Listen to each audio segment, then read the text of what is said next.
राधे राधे। बैसाख मास महत्तम में आज आप सुनिए बैसाख मास की कथा, अध्याय 7, पिशाच का उद्धार। नारद ने कहा, उस चमत्कार को देखकर मिथिला के राजा बहुत आश्चर्यचकित हुए। श्रद्धा पूर्वक हाथ जोड़कर धर्म के ज्ञाताओं में श्रेष्ठ ने विश्राम पूर्वक बैठे हुए ऋषि से ये शब्द कहे। मिथिला ने कहा, इस महान चमत्कार के साथ साथ एक संत पुरुष के कार्य को भी देखा गया है।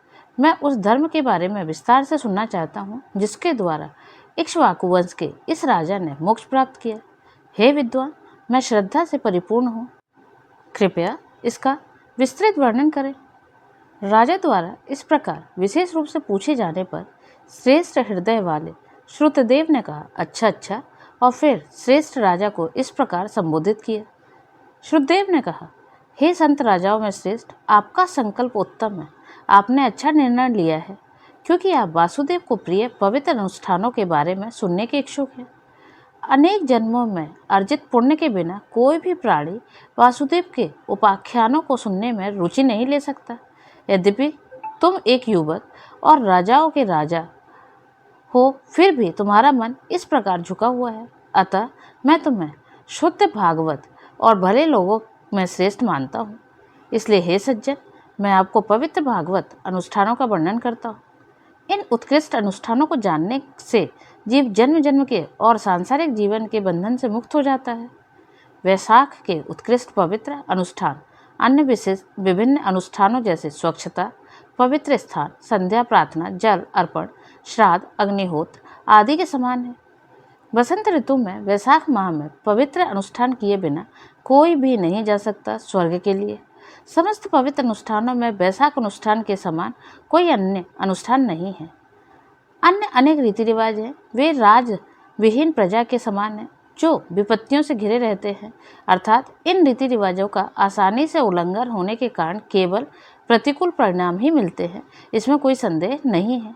लेकिन वैशाख में किए जाने वाले कार्य आसान हैं। वे हैं जल पात्र का दान, प्रपासों निःशुल्क जल वितरण हेतु शेड का निर्माण, मार्ग में छायादार स्थानों का निर्माण, जूते, छाते और पंखे का दान, शहद में तिल के बीज, थकान दूर करने के लिए दूध उत्पाद, पैदल यात्रियों के लिए आश्रयों का निर्माण, कुओं, झीलों, तालाबों आदि की खुदाई, नारियल, गन्ना, कपूर और कस्तूरी का दान, मीठी सुगंध और मलहम का दान, पलंग और खाट का दान, स्वादिष्ट आम, नींबू के रस से बना शरबत, दमाना के फूलों का दान, शाम को गुड़ का रस का दान, पूर्णिमा के दिन विभिन्न प्रकार के पके हुए चावल और प्रतिदिन दही के साथ पके हुए चावल, पान के पत्तों का दान, चैत्र माह की अमावस्या के दिन जल पात्र का दान, प्रतिदिन सूर्योदय से पहले स्नान, मधुसूदन आदि की पूजा, भगवान की कथा सुनना, तेल स्नान से परहेज, भोजन करना, थके हुए लोगों को पंखा झलना, प्रतिदिन कोमल सुगंधित फूलों से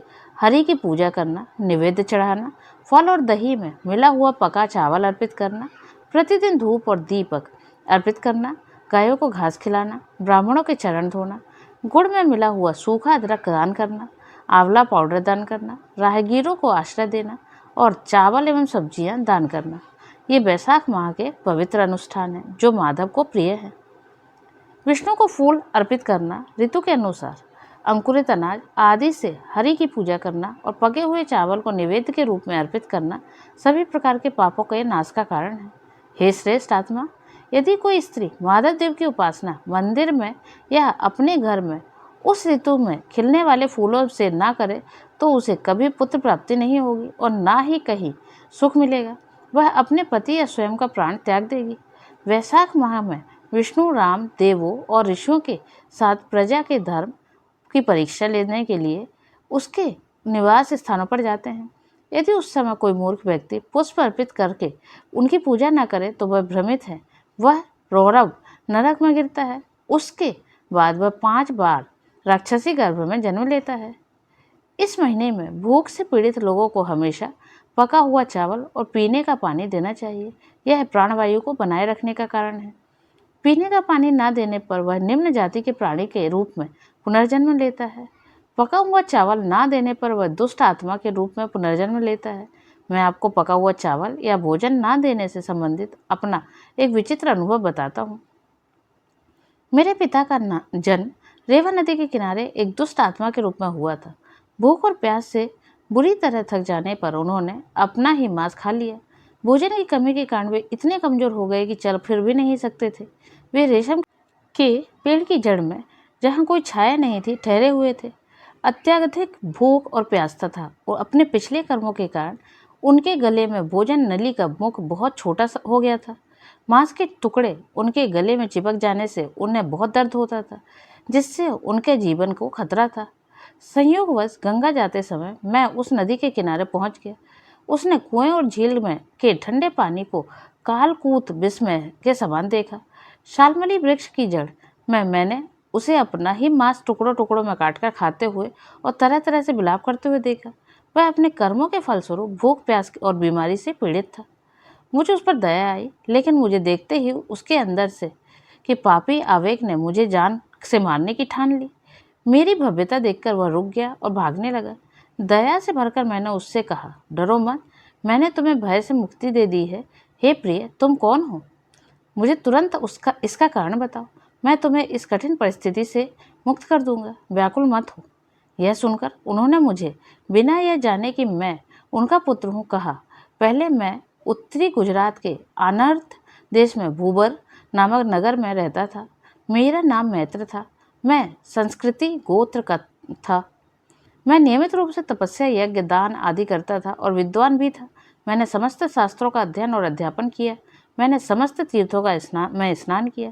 लालच के कारण मैंने वैशाख माह में भोजन नहीं दिया। उस समय भिक्षा भी नहीं दी। पिशाच के रूप में जन्म लेने के कारण अब मैं अपने भाग्य पर शोक करता हूँ। इसका कोई अन्य कारण नहीं है। मैंने तुम्हें सत्य बता दिया है। अब मेरा पुत्र श्रुतदेव मेरे घर में है। वह बहुत प्रसिद्ध है। मेरी ये दुर्दशा उस पुत्र को बता दी जाए, तुम्हारा पिता पिशाच हो गया है। वैशाख माह में भोजन न देने के कारण उन्हें नर्मदा नदी के तट पर देखा गया था। वे स्वर्ग नहीं गए थे। वे अभी भी वृक्ष की जड़ में हैं। वे अपना ही मांस खाते हैं और उस पर विलाप करते हैं। अपने पिता को मुक्ति दिलाने के लिए वैशाख माह में जल्दी स्नान करें, विष्णु की श्रद्धापूर्वक पूजन करें और मुझे जल अर्पण करने के बाद अच्छे गुणों वाले एक उत्तम ब्राह्मण को पका हुआ भोजन दें। जब उन्हें मुक्ति मिलेगी और वे विष्णु लोक जाएंगे। उन्होंने आगे कहा, यह सब बात उसने उनसे कहिए, वे मुझ पर दया करेंगे। इसमें कोई संदेह नहीं है। हर तरह से आपका कल्याण हो, आपके मामले में शुभता हो। अपने पिता का वचन सुनकर मैं अत्यंत दुखी हो गया। अत्यधिक व्याकुल होकर मैं उनके चरणों में दीर्घा तक बैठा रहा। आंखों में आंसू लिए और स्वयं को कोसते हुए मैंने कहा, हे पिता, मैं आपका पुत्र हूँ। संयोग बस यहाँ आ गया हूँ। मेरे पूर्वजों के कष्टों से मुक्त न होने के कारण मैं अपने कर्तव्यों से विमुख हो गया हूँ। मैं ब्राह्मणों की निंदा का पात्र हूँ। मुझे बताइए, वह कौन सा पवित्र अनुष्ठान है जिससे आपको मुक्ति मिलेगी? हे श्रेष्ठ ब्राह्मण, मैं वह अनुष्ठान अवश्य करूँगा। तब पूर्णतः संतुष्ट मन वाले ने मुझसे कहा, तीर्थ यात्रा करने के बाद शीघ्र ही घर लौट आना। जिस माह में सूर्य मेष राशि में हो, उस माह के प्रारंभ में विष्णु को उत्तम भोजन नैवेद्य के रूप में अर्पित करना। हे श्रेष्ठ आत्मा, किसी उत्तम ब्राह्मण को दान देना, इससे समस्त परिवार को मोक्ष प्राप्त होगा। अपने पिता के आदेश पर मैंने अपनी तीर्थ यात्रा पूरी की और घर लौट आया। मैंने वैशाख माह में अन्नदान किया। इस प्रकार मेरे पिता तो मुक्त हुए। वे मेरे पास आए और मुझे आशीर्वाद दिया। वे एक वायु रथ पर विराजमान होकर श्री के लोक में गए, वह लोक जिसे आसानी से देखा नहीं जा सकता और जहाँ एक बार जाने वाले कभी वापस नहीं लौटते। इस प्रकार समस्त शास्त्रों में वर्णित दान के महत्व का वर्णन किया गया है। यह समस्त धर्मों का सार है। यह अत्यंत पुण्यकारी है। आप और क्या सुनना चाहते हैं, बताइए। सुनकर मैं आपको सब कुछ बता दूंगा। यही सत्य है। इति स्कंद पुराण अंतर्गत वैशाख माह महत्तम अध्याय 7 संपूर्ण।